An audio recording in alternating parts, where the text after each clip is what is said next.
یہ تیواری صاحب کی ملکیت تھی۔ اس عمارت میں مجھے شہزادوں جیسی حیثیت حالت تھی اور میں واقعی خود کو الف لیلا کے دور میں محسوس کر رہا تھا۔ چوتھے دن رکمنی نے مجھ سے کہا تمہیں کوئی تکلیف تو نہیں؟ نہیں، مجھے جانا ہے۔ کہاں؟ میں یہاں نہیں رہتی، تمہیں انکل نے جون کے بارے میں بتایا تھا، میں انہی کے ساتھ رہتی ہوں، بہت جلد واپس آ جاؤں گی۔ ٹھیک ہے، میں نے جواب دیا۔ رکمنی چلی گئی اور مجھے بہت کچھ سوچنے کے لیے وقت ملا۔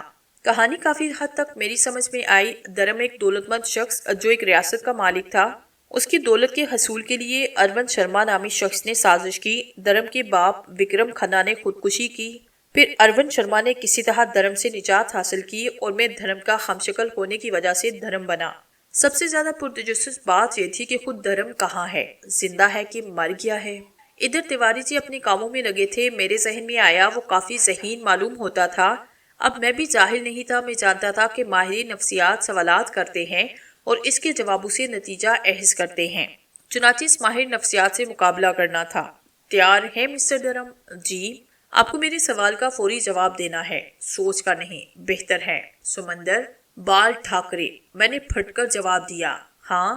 یہ جواب کسی بھی طرح ماہر نفسیات کی کھوپڑی میں نہیں بیٹھتا تھا۔ اس نے اپنی حیرت قابو پا کر کہا، ٹاور آف پیسیا چیچو کی ملیا، Joan of Arc nankhatai, my God. وہ پریشانی سے بولا، پھر کہنے لگا، امیتابھ بچن، بغیر ٹوٹنے کا لوٹا۔ او شٹ اپ۔ ماہر نفسیات بری طرح چلا گیا، لیکن دوسرے لمحے تیواری نے اپنا ہاتھ اس کے کندھے پہ رکھا اور کہا، مسٹر بھلا، سوری سر۔ ماہر نفسیات نے خود پہ قابو پا کر کہا، پھر بولا، حیرت انگیز رپورٹ ہے سر، دماغی قوتیں بہترین ہیں، جس لطافت بے مثال ہے، بس کوئی عارضی ذہنی انتشار معلوم ہوتا ہے، کچھ دوائیں لکھتا ہوں، سب کچھ ٹھیک ہو جائے گا۔ مجھے اندازہ تھا کہ ڈاکٹر خود ذہنی تکلیف کا شکار ہو گیا ہے۔ وہ چلا گیا، لیکن تیواری جی کو گہری سوچ میں چھوڑ گیا۔ رکمنی کے چلے جانے سے دل اداس ہو گیا تھا، لیکن شاید وہ بھی اداس ہو گئی تھی، اس لیے شام ہوتے ہی آئی۔ وہ بے حد خوبصورت لباس میں آئی تھی اور بے حد حسین لگ رہی تھی۔ تمہارے بغیر ایک لمحے کو بھی دل نہیں لگتا۔ میرا بھی، میں نے کہا، اور صاف محسوس ہوا کہ رکمنی میرے ان الفاظ سے بہت خوش ہوئی۔ اس نے کہا، آؤ ڈارلنگ، گھومنے چلیں، لباس تبدیل کر لو۔ اس نے خود میرے لیے لباس پسند کیا، پھر باہر آئی۔ اس وقت وہ دوسری کار میں آئی تھی جس کے شیشے لاک تھے۔ رات گئے تک ہم گھومتے رہے۔ شاہان مغلیہ کی دلی آج بھی اپنی روایتوں میں زندہ تھی۔ جہاں اسے مغل حکومتوں کی درگاہیں منسلک تھی، وہیں ولیوں اور درویشوں کی یادگاریں ولی سے وابستہ تھی۔ حضرت نظام الدین اولیاء کا مزار مبارک، فیروز شاہ کا کوٹلہ، لال قلعہ، جامع مسجد، چاندنی چوراہ، کناٹ پیلس، نئی چاوڑی، دلی میں کیا نہیں تھا۔ میرے ذہن میں دلی کی تمام درگاہیں زندہ ہوئی، نادر شاہ درانی، محمد شاہ رنگیلا اور نہ جانے کیا کیا۔ پہلے تو یوں لگا جیسے رکمنی مجھ سے الگ ہو جائے گی، لیکن شاید منصوبہ بدل دیا گیا تھا۔ اب وہ میرے ساتھ رہتی اور ہم روزانہ دلی گھومنے جایا کرتے۔ رکمنی کے ساتھ بہت سی باتیں ہوتی۔ ایک دن اس نے پوچھا، تمہیں کچھ یاد آتا ہے دھرم؟ کیا؟ اپنی ریاست سونا پوری۔ نہیں رکمنی، مجھے اس کے بارے میں بتاؤ۔ بہت خوبصورت ہے، مالاگاسی کی پہاڑی چوٹیوں کے درمیان آباد، بہت ترلے ہیں تمہاری۔ ہم یہاں کیوں نہیں جاتے؟ بس کچھ منحوس روایتیں وہاں سے وابستہ ہیں۔ منحوس روایتیں؟ ہاں، دولت، جائیداد، عورت، ساری آسائشیں انہی کے گرد گھومتی ہیں۔ کچھ اور بتاؤ رکمنی، میں نے کہا، اور رکمنی سوچ میں ڈوبی، پھر بولی، گھیار رام، راجہ گھیار رام انگریزوں کے زمانے سے پہلے اس ریاست کا مالک تھا، بہت اچھا اور محب وطن آدمی تھا۔ انگریزوں نے اسے اپنے رشتے پہ لگانا چاہا تو اس نے سخت مزاحمت کی اور ہاں بولو، خاموش کیوں ہو گئی؟ گھیار رام نے انہیں قبول نہ کیا، لیکن تمہارے دادا جی نے، جو گھیار رام کے دیوان تھے، انگریزوں سے ساز باز کر کے گھیار رام کو مروایا، جس کے نتیجے میں انگریزوں نے ریاست سونا پوری تمہارے دادا کے حوالے کی۔ لیکن گھیار رام اور اس کے پریوار کی آتما آج تک سونا پوری میں بھٹکتی دیکھی جاتی ہے۔ اس نے کئی ایسے لوگوں کو ہلاک کیا جو انگریزوں کے پٹھو تھے۔ بس اس کے بعد سباشی وکم کھنہ نے دلی میں رہائش اختیار کی اور ریاست، وہاں کرندے کام کرتے ہیں۔ مجھے وہاں جانا ہے۔ ہاں ضرور جانا، مگر ابھی نہیں، ابھی تو ہمیں یہاں بہت کام کرنا ہے۔ اپنی کوٹھی دیکھو گے؟ میرا مطلب ہے سونا پور والی کوٹھی۔ وہی گھسا رہتا ہے، میرا مطلب ہے میری کوٹھی میں۔ اروند شرما۔ رکمنی نے مجھے میری محل نما کوٹھی دکھائی اور میں دل ہی دل میں خوب ہنسا۔ کل جب اصل درم آئے گا تو مجھے اس کوٹھی کا دربان بھی نہ رکھا جائے گا، لیکن کیا حرج ہے، جب تک یہ خوبصورت زندگی چل رہی ہے چلائی جائے، بعد میں جو ہوگا دیکھا جائے گا۔ پھر ایک شام تیواری چائے کے وقت آیا، مجھے دیکھ کر مسکراتے ہوئے بولا، بہت شاندار نظر آ رہے ہو دھرم۔ آج رات کو ڈنر پر پرکاش اور ورما جی آ رہے ہیں تم سے ملنے۔ پرکاش ورما کون ہے؟ میں نے پوچھا۔ D I G special wing, میرے فیملی سے تعلقات ہے۔ میں تمہیں خاص طور سے ان کے ساتھ ملانا چاہتا ہوں تاکہ تمہاری واپسی رجسٹر کی جائے، لیکن ایک اعلیٰ پولیس افسر کے سامنے تمہیں بہت حاضر دماغ رہنا ہے۔ ہمیں اروند شرما جیسے گھاک آدمی کی سازش سے نمٹنا ہے۔ کوئی لغزش نہ کھانا، تم بالکل نارمل رہو گے اور اپنے اوپر گزرنے والے واقعات کا تذکرہ نہیں کرو گے۔ اسی ذہانت سے ہم اروند شرما کو شکست دے سکیں گے، آپ مطمئن رہیں، میں نے جواب دیا۔ ایک اعلیٰ پولیس افسر جس قدر شاندار پرسنالٹی کا حامل ہو سکتا تھا، پرکاش ورما ویسا ہی تھا، لیکن اس کے ساتھ کچھ اور قباحتیں بھی تھی۔ یہ اس کی دو توبہ شکن لڑکیاں بھی تھیں، انتہائی ماڈرن لباس میں ملبوس، بے حد فیشنی تھی۔ میرے لیے لباس کا انتخاب رکمنی نے کیا تھا، باقی تیاریاں بھی اس نے کی تھی۔ ایک بار تو خود کو آئینے میں دیکھ کر مجھے بھی اپنی مردانہ وجاہت پر غرور محسوس ہوا تھا۔ مزید غرور ان دونوں ماڈرن لڑکیوں کو دیکھ کر ہوا جو مجھے پاگلوں کی طرح دیکھتی رہ گئی۔ ہیلو مسٹر دھرم کھنہ، آپ سے تو غیر متوقع ملاقات ہو رہی ہے۔ ہیلو سر، میں نے پروکار لہجے میں کہا۔ آپ تو شاید ملک سے باہر گئے ہوئے تھے۔ جی، میں نے آہستہ سے کہا۔ سیر و سیاحت کے لیے یا کوئی اور کام تھا؟ پرکاش ورما اپنی پولیس کی فطرت سے باز رہ سکتے تھے بلا۔ نہیں، کام کوئی بھی نہ تھا۔ کہاں کہاں گئے؟ لندن، پیرس، روم وغیرہ۔ Very good. شرما جی نے روشنی کی اعلیٰ مثال قائم کی۔ وہ تمہارا کتنا خیال رکھتے ہیں، اور رکمن جی تم کیسی ہو؟ ٹھیک ہوں انکل۔ میں نے ان دونوں لڑکیوں کی طرف دیکھا جو اب بھی مسحور نظر آ رہی تھی۔ رکمنی کی آنکھوں کے تاثرات خراب تھے، جیلسی محسوس کر رہی تھی۔ کھانے کا پرتکلف دور چلا، پھر لڑکیاں میری طرف متوجہ ہوئی۔ ان میں سے ایک نے کہا، مغربی لڑکیوں نے آپ کو واپس کیسے آنے دیا؟ وہ تو اس ہندوستانی شہزادے پر مرمٹی ہوں گی۔ مجھے تو مشرقی لڑکیاں بھی کافی پریشان نظر آ رہی ہیں۔ رکمنی بری طرح جلی، لیکن دونوں نے برا نہ مانا۔ ان میں سے ایک نے کہا، تو پھر آپ ہمارے گھر کرا رہے ہیں؟ پرکاش ورما نے بھی مجھے اپنے گھر آنے کی دعوت دی۔ پھر وہ لوگ چلے گئے تو تیواری جی نے پرسکون لہجے میں کہا، میں نے پہلی اینٹ رکھ دی ہے۔ اب ہمارے پاس تمہاری موجودگی کا ایک معقول گواہ موجود ہے، اور اب میرے خیال میں کھیل کا آغاز ہو جانا چاہیے۔ کیوں رکمنی؟ جی تیواری انکل، کیا پروگرام ہے؟ اشوکا درما کو اشوکا میں منتقل کر دیا جائے گا۔ تمہیں معلوم ہے کہ اروند شرما روزانہ اشوکا میں بلیڈ پیش کرتا ہے۔ دھرم بلیڈرم میں جائے گا، ہمیں اس کا رد عمل دیکھنا ہے۔ گڈ، اچھا آئیڈیا ہے۔ مسٹر تیواری، مجھے تو کچھ بتایا جائے۔ میں نے کہا، ہاں میری جان، بہت کچھ بتانا ہے تمہیں۔ دوسری صبح ناشتے کے بعد رکمنی اور تیواری جی نے کام شروع کیا۔ مجھے کچھ تصویریں دکھائی گئی۔ میرے امتحانات کے لمحات آئے، مجھے ان تصویروں کو پہچانا تھا۔ یہ اروند شرما اور اس کے اہل خاندان تھے۔ سارا منصوبہ میرے علم میں آیا، لیکن یہ بات دونوں بھی نہیں جانتے تھے کہ اصل کیا ہے۔ میں تو دھرم وکرم تھا ہی نہیں، لیکن یہ بھی ایک دلچسپ تجربہ تھا۔ پتہ ہی چلانا تھا کہ خود تیواری جی اور رکمنی دیوی کا ان معاملات سے کیا مفاد وابستہ ہے۔ مجھے پوری طرح بریف کیا گیا، لیکن باقی کام مجھے خود کرنے تھے۔ ان لوگوں کا خیال تھا کہ میں ایک بڑا آدمی ہوں، مجھے اشوکا جیسے ہوٹل کا خوب تجربہ ہوگا، لیکن سچ یہ ہے کہ میرے فرشتوں نے بھی اس ہوٹل کو اندر نہیں دیکھا۔ البتہ بلاخو فلموں اور ڈراموں کا انہوں نے عام لوگوں کو بھی سب کچھ سکھا دیا۔ اشوکا بیچ کا بھی ہوٹل ہے، دیکھ کر اکڑ چکرا جاتی ہے۔ ایک خوبصورت ویٹر لڑکی نے مجھے میرے کمرے تک پہنچایا۔ میں نے اسے زبردست ٹپ دی، جس سے اس کی مسکراہٹ میں بڑا خلوص ابھر آیا۔ ون کالبرٹن ہے اور میرا نام سونیا ہے۔ اس نے دعوت دینے والی آنکھوں سے مجھے دیکھ کر مسکراتے ہوئے کہا، خیر جناب، مجھے اپنی ذمہ داریاں پتہ تھی۔ اب یہاں رکمنی تو تھی نہیں جو مجھے جگہ جگہ سپورٹ کرتی، ساری اداکاری خود ہی کرنی تھی۔ چنانچہ بہترین لباس پہن کر باہر نکلا اور سوٹ کی طرف بڑھ گیا۔ اشوکا واقعی بے مثال تھا، اس قدر خوبصورت، پر رونق کہ بس دیکھتے رہو، اور میں دیکھتا رہا۔ مجھے اس کی تمام گوشوں کی سیر کراتی، چنانچہ میں بڑے اعتماد سے اشوکا کے مختلف حصے دیکھتا رہا۔ ہر طرف ان کے جلوے بکھرے تھے، لیکن ایک انتہائی حسین اور دریدہ لباس میں ملبوس اس چاند زادی کو دیکھ کر میں مبہوت رہ گیا جو میری طرف بڑھ رہی تھی۔ مبہوت ہونے کی وجہ سے اس کا حسن اور دلکشی نہیں تھی، بدری اس کا شناسہ تھا۔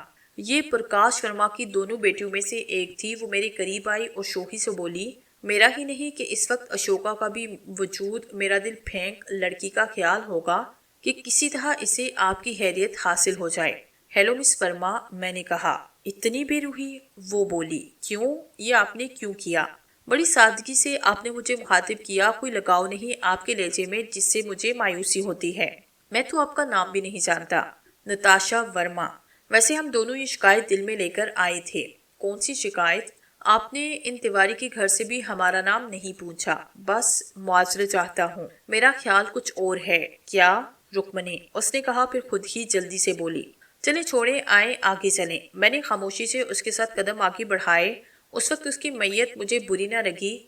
ہم گیمز ہال میں آئے، یہی میری مطلوبہ جگہ تھی۔ پھر میں سنبھلا۔ کچھ فاصلے پر میں نے اروند شرما کو دیکھا۔ مجھے اس کی بہت سی تصویریں دکھائی گئی تھی۔ بے حد پروقار اور خوش لباس شخصیت تھی۔ بڑی مہارت سے سنوکر کھیل رہا تھا، دانتوں میں پائپ دبا ہوا تھا۔ میں اسے دیکھتا رہا، وہ اپنا کھیل کھیل رہی تھی۔ وہ جو کچھ کہہ رہی تھی میری توجہ اس کی طرف نہیں تھی۔ میں نے ایسا زاویہ اختیار کیا کہ اروند شرما کی نگاہ مجھ پر پڑے اور میں اس کا رد عمل دیکھوں۔ ایسا ہوا، اروند شرما نے مجھے دیکھا، اس کے منہ سے پائپ چھوٹ کر نیچے گرا۔ میں نے ایسا رخ رکھا کہ وہ مجھے دیکھ لے لیکن اسے پتہ نہ چلے کہ میں نے بھی اسے دیکھا۔ کسی نے اسے پائپ اٹھا کر دیا اور اروند شرما کی ہوش اڑ گئے۔ میں نے گہری سانس لی اور نتاشا کی آواز سنی۔ تم کتنے رومانٹک ہو ڈارلنگ، لیکن مجھے ایک پریشانی ہے۔ کیسی پریشانی؟ میں نے بے خیالی سے پوچھا۔ رکمنی تم سے بہت قریب ہے، وہ بولی، پھر کلائی پر بندی گھڑی دے کر بولی، سوری، مجھے اب جانا ہے۔ کسی پولیس آفیسر کی بیٹی ہونا بھی بس۔ ڈیڈی اصولوں کی پابندی کے قائل ہیں، میرے لیے وقت مقرر ہے۔ اچھی بات ہے، لیکن میں تم سے ملتے رہنا چاہتی ہوں۔ یہ میرا موبائل نمبر ہے، ہمارا رابطہ رہے گا۔ وہ چلی گئی اور میں مسرور نظروں سے حسین اشوکا کو دیکھنے لگا۔ سب سے زیادہ خوشی بات اس کی تھی کہ اروند شرما نے مجھے دیکھا۔ اس پر رد عمل بھی شاندار ہی تھا۔ اب دیکھنا تھا کہ اس کا نتیجہ کیا نکلتا ہے۔ میں اپنے کمرے میں واپس آیا، لباس تبدیل کر کے آرام دہ بستر میں لیٹ کر میں نے خود پر غور کیا اور میرے رونگٹے کھڑے ہو گئے۔ کتنے دن کی ہے یہ بہار؟ کب آ جائے گی خزاں؟ یہ عیش و عشرت خواب جیسے ہو جائیں گے۔ ممکن ہے درم زندہ ہو، واپس آئے، لیکن بہرحال کچھ نہ کچھ تو ہونا ہے۔ دوسرے دن تیواری کا فون میرے انتہائی قیمتی موبائل پر موصول ہوا۔ ہیلو دھرم، میں تیواری بول رہا ہوں۔ جی انکل، میں نے پہچان لیا۔ میں نے اس لیے فون کیا، میں نے دوسرے نمبر سے فون کیا۔ جی سب کچھ بہت شاندار ہے، آپ مطمئن ہیں؟ بہت زیادہ۔ وہ بری طرح بدحاس ہوا۔ تمہارے فرشتوں کو بھی نہ پتا ہوگا اس وقت اس کے آدھے درجن افراد اشوکا کی نگرانی کر رہے ہیں۔ مطلب ہے تمہاری نگرانی؟ گڈ، میں نے کہا۔ ہاں، ایک بات اور بتاؤ، یہ پرکاش ورما کی بیٹی تمہیں کہاں سے مل گئی؟ وہیں اشوکا کے ریکریشن ہال میں۔ اس سے اور مزہ آیا، اس سے اندازہ ہو گیا ہے کہ تم ورما تک پہنچ گئے ہو۔ اب وہ تمہارے خلاف کوئی اور خفیہ کارروائی کرنے سے گریز کرے گا۔ میں سمجھ رہا ہوں۔ کام اتفاقیہ طور پر بڑی تیزی سے شروع ہوا۔ اب دیکھو آگے کیا ہوتا ہے۔ اچھا محتاط رہو، میں فون بند کر رہا ہوں۔ تیواری جی نے فون بند کیا اور میں گہری سانس لے کر سوچ میں ڈوبا۔ سب کچھ ٹھیک، تمہاری اس بات کا خوف تھا کہ میری اصلیت کھل نہ جائے، جو رکمنی اور جناب رام تیواری صاحب دونوں ہی نہیں معلوم۔ اب کیا کروں؟ ہوٹل میں گھسے رہنا تو مشکل تھا اور پھر یہ غیر فطری بھی تھا، چنانچہ باہر نکلنے کا فیصلہ کیا۔ لباس تبدیل کر کے خود کو سنوارا۔ وہاں بہت خوبصورت شہر تھا، گو غیروں کے قبضے میں تھا، لیکن مغلیہ دور کی یادگاریں آج بھی شان و شوکت کی حامل تھی۔ رکمنی نے بہت کچھ دکھایا، کچھ یہ بھی خیال تھا۔ دیکھیں آئندہ کیا ہوتا ہے۔ زندگی کی یہ لمحات جس قدر خوشگوار بتائے جا سکتے ہیں بتاؤں، باقی جو تقدیر۔ لفٹ سے باہر نکلا ہی تھا کہ خوشبو کا ایک جھونکا ناک سے ٹکرایا، باد صبا تھی کہ باد نسیم، یا پھر ایک نوش گفتہ کلی سیاہ بالوں کے گچھے پیشانی پر جھول رہے تھے اور اس سیاہی کے نیچے شفق کھلی ہوئی تھی۔ وہ شاید لفٹ میں داخل ہونے کے لیے کھڑی تھی، لیکن اچانک ذہن میں ایک تصویر کوندی۔ مجھے اس تصویر سے متعارف کرایا گیا، اور اگر میری یادداشت دھوکہ نہیں دے رہی تو یہ نرمل شرما تھی، ارمل شرما کی چھوٹی بیٹی نرمل شرما۔ میرے قدم رکے۔ اس نے مجھے دیکھا، اس کے منہ سے نکلا، ارے سوری، آپ نے مجھے کہا؟ اس کے چہرے پر سختی کی آثار آئے، پھر اس نے کہا، کہاں فرار ہوئے تھے؟ میں اس کی بے تکلفی پہ دھنگ رہ گیا۔ پھر میں نے سوچا کہ ممکن ہے اس کے دھرم سے ایسے ہی بے تکلفی ہو۔ میں اسے دیکھتا رہا۔ میرے آنے کی خبر مل گئی تھی کیا؟ پتہ نہیں۔ کیا پتہ نہیں؟ کچھ بھی پتہ نہیں۔ اب یہی کھڑے رہو گے؟ نہیں، آگے جانا ہے۔ کہیں نہیں جانا، میں تمہارے پاس ہی آئی ہوں، پھر کیا کروں؟ واپس چلو۔ کہاں؟ اپنے کمرے میں۔ بابا کیوں بحث کر رہے ہو؟ آؤ۔ اس نے بے تکلفی سے میرا ہاتھ پکڑا اور لفٹ میں داخل ہوئی۔ تو میرے پاس آئی تھی؟ ہاں۔ تمہیں کیسے پتا چلا کہ میں یہاں ہوں؟ ڈیڈی نے بتایا تھا، وہ بولی۔ میرے بدن میں سنسنی دوڑ گئی۔ ویسے مجھے اندازہ ہو گیا تھا کہ مجھے زندہ سلامت دیکھ کر اروند شرما سخت بدحاسی کا شکار ہو گیا ہے اور ہر قدم بدحاسی میں اٹھا دیا ہے۔ اس نے اپنی بیٹی کو آگے بڑھایا۔ کچھ لمحوں کے بعد ہم کمرے میں آئے۔ کیا پیو گی؟ میں نے پوچھا۔ Cold coffee. اس نے کہا۔ میں نے روم سروس کو فون کر کے کافی کے لیے کہا۔ وہ غور سے مجھے دیکھ رہی تھی، پھر اس نے کہا، ہوٹل میں کیوں ہو؟ تمہیں شرما صاحب نے یہاں بھیجا ہے۔ اب وہ انکل سے شرما صاحب ہو گئے۔ ماموں نے یہ سب کیا ہے۔ غلط۔ کیوں؟ تمہیں بتا دیا گیا تھا کہ کچھ لوگ ہمارے درمیان نکاح ڈالنے میں کوشاں ہیں، لیکن سم اس کا شکار گئے۔ شاید تم نے مجھے بھی چھوڑا، جبکہ جانتے ہو کہ میں دنیا میں سب سے زیادہ تمہیں چاہتی ہوں۔ ویٹر کافی لے آیا۔ اس کے جانے کے بعد وہ بولی، واپس چلنا ہے؟ کہاں؟ گھر اور کہاں؟ اب یہ ممکن نہیں۔ آخر کیوں؟ تم نہیں جانتے مجھ پر کیا گزری۔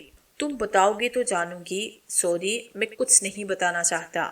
دھرم پلیز۔ مجھے افسوس ہے نرمل، میں نے کہا۔ اس کی آنکھوں سے آنسو بہنے لگے۔ غرض کافی وقت اس نے میرے ساتھ گزارا، لیکن میں نے اس کے ساتھ جانے سے انکار کیا۔ اب میں چلتی ہوں۔ اوکے، میں نے صاف کوئی سے کہا۔ وہ چلی گئی۔ میں چکرایا ہوا تھا۔ یہ کیا ہے میرے مالک؟ مجھے کیا سے کیا بنا دیا تو نے؟ ایک دم کایا ہی پلٹ گئی، لیکن اس خدشے کے ساتھ کہ اصلی دھرم آ گیا تو کیا ہوگا۔ اس کے علاوہ شکل و صورت کچھ بھی صحیح، لیکن ان اوقات ہی نہیں تھی کہ کسی حسینہ کو ایک وقت لنچ بھی دے سکوں، اور اب حسیناؤں کا طوفان آیا تھا۔ رکمنی، نتاشا، نرمل، ایک سے بڑھ کر ایک۔ انتخاب مشکل ہے۔ وقت گزرتا رہا۔ پھر مجھے سیل پر تیواری کی کال موصول ہوئی۔ میں نے سیل آن کر کے کہا، ہیلو۔ پہلا سوال، تم نے اپنا سیل نمبر نرمل کو تو نہیں دیا؟ نہیں، اس نے مانگا بھی نہیں۔ لیکن آپ کو کیسے معلوم کہ نرمل مجھ سے ملی ہے؟ جو کھیل ہو رہا ہے وہ ہر لمحے زندگی موت کا کھیل ہے۔ یہ بات تم بھی جانتے ہو۔ مجھے بھی تمہاری مصروفیات کے ہر لمحے سے آ گئی ہے، اور اب اروند شرما کو بھی۔ میں نے کہا، پھر اب غور سے سنو۔ ہوٹل سے باہر آؤ۔ باہر ٹیکسیاں کھڑی ہیں۔ ایک ٹیکسی لے کر نکل پڑو۔ اسے کہو کہ لال قلعے چلو، کچھ وقت لال قلعے میں گزارو، بے فکری سے گھومو۔ آدھے درجن خطرناک لوگ تمہاری حفاظت کر رہے ہیں۔ پھر ٹھیک 1 گھنٹے کے بعد باہر آؤ۔ جیسے ہی تم باہر نکلو گے تمہیں کال ملے گی، وہی تمہیں آگے کے پروگرام کے بارے میں بتا دیا جائے گا۔ اتنا گھماؤ پھراؤ ضروری ہے۔ جواب ملا اور فون بند ہو گیا۔ مجھے وہی کرنا تھا جو کہا گیا۔ بہت بڑی تاریخ نگاہوں کے سامنے تھی۔ لال قلعے میں 1 گھنٹہ لمحوں میں گزرا۔ باہر نکلا تو فون پر اشارہ موصول ہوا، اور وہ تھا، سیل آن کریں۔ سر، نیلے رنگ کی خوشیاں آپ کے عین سامنے ہیں۔ ہاں، اور میں اس کے پاس کھڑا آپ کو فون کر رہا ہوں، کہا گیا، اور میں نے سامنے دیکھا ایک بھاری بھرکم آدمی نیلے رنگ کی امپورٹنٹ گاڑی کے ساتھ کھڑا تھا۔ ہاں، میں نے دیکھا ہے۔ پلیز اندر آئیں۔ اوکے، میں نے کہا، اور کچھ دیر کے بعد خوبصورت لکشری کار دلی کی سڑکوں پر دوڑ رہی تھی۔